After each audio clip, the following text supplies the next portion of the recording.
ถือว่าทักทายสบายดีเนาะเพราะว่าตอนนี้บ่าวบ่คำก็ได้หนูใหญ่ถือน้ำดัก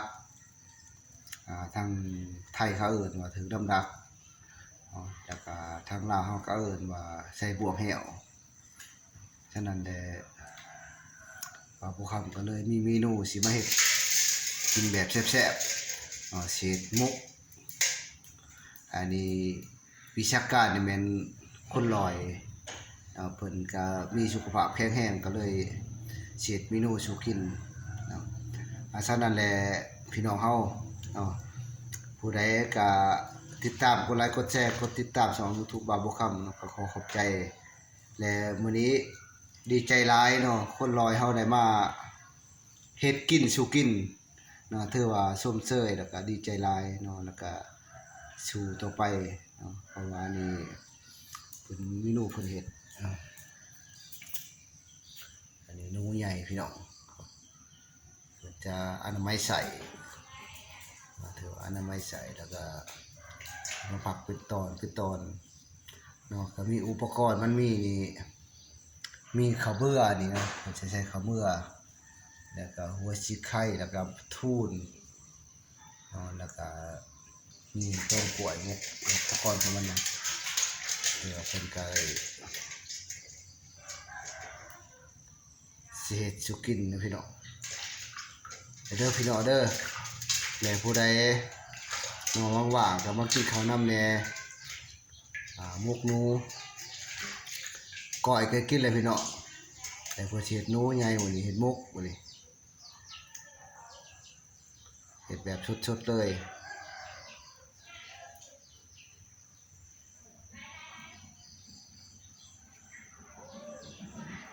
ขี่ออนมาใช้เลยเด้อขี่ออนมาเด้อแบบมันคมๆเลย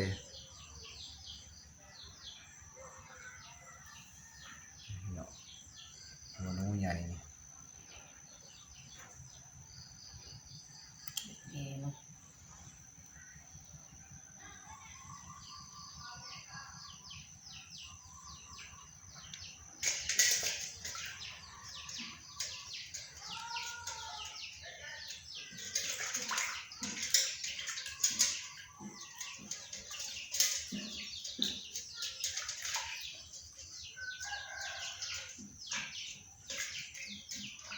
นอกจากมุกนี่กินวิธีใดมันจะสิแซ่บ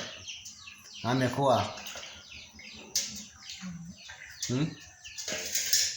นอกจากมุกได้กินวิธีใดจะสิแซ่บหนูใหญ่นี่หอมออมเนาะก้อยก้อยให้มากครับบ่อยากออมอยากก้อยนี่เฮ็ดจะได้บัดนี้ปิ้งเอาเนาะแก้วมันจะกินแจ่วก็เฮ็ดในอื่นก็ได้เนาะไปขายเอาเงินเอาเพิ่นทำความสะอาดแล้วบัดนี้ตัวใหญ่พี่น้อง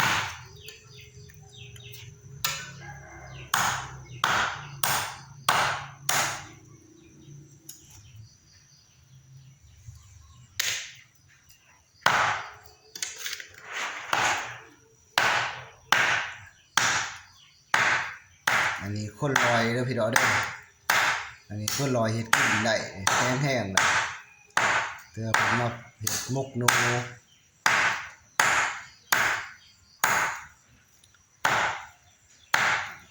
เพิ่นเฮ็ดได้สบายเลยถือว่าสักเครื่องนึงเขาเฮ็ดกินเนาะอนามัยเฮือนถือว่าคนลอยเพิ่นได้สบายสั่นแหละอย่าสิลืมเด้อพี่น้องเด้อผู้ใดเป็นรอยต้องกำลังใจต้องเข้มแข็งแล้วก็ผู้ที่ดูแลต้องเอาใจใส่ใกล้ชิดติดแถบคอยเนาะกำลังใจอยู่เสมอแล้วก็ดีใจนำหมู่เพื่อนทุกคนทุกสหายผู้ที่ได้ติดตามช่อง YouTube ผู้ที่ได้กดแชร์ผู้ที่ให้กำลังใจอุดหนุนทุกอย่างเป็นน้ำใจตลอดจนหอดแข็งแห้งนั่นแหละสิ่งนี้ก็บ่ครับบ่มีอย่างไรก็ขอขอบใจทั้ง ทองเพชรแล้วก็พี่น้องเฮาอยู่ทางฝั่งไทยแล้วก็ทางฝั่งลาวเนาะผู้สิให้กำลังใจก็คือกินยา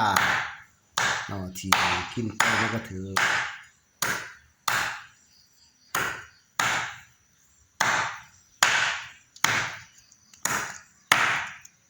มาตั้งเขาเพื่ออันนี้ด้วย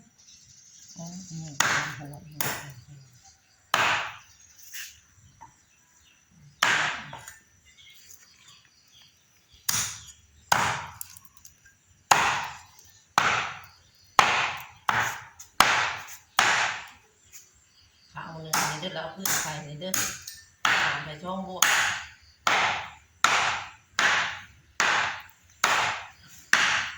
อันนี้แม่นทูนเนาะนี่เนาะโอ้นี่แม่นทูนอุปกรณ์ของมันสมุกรูใหญ่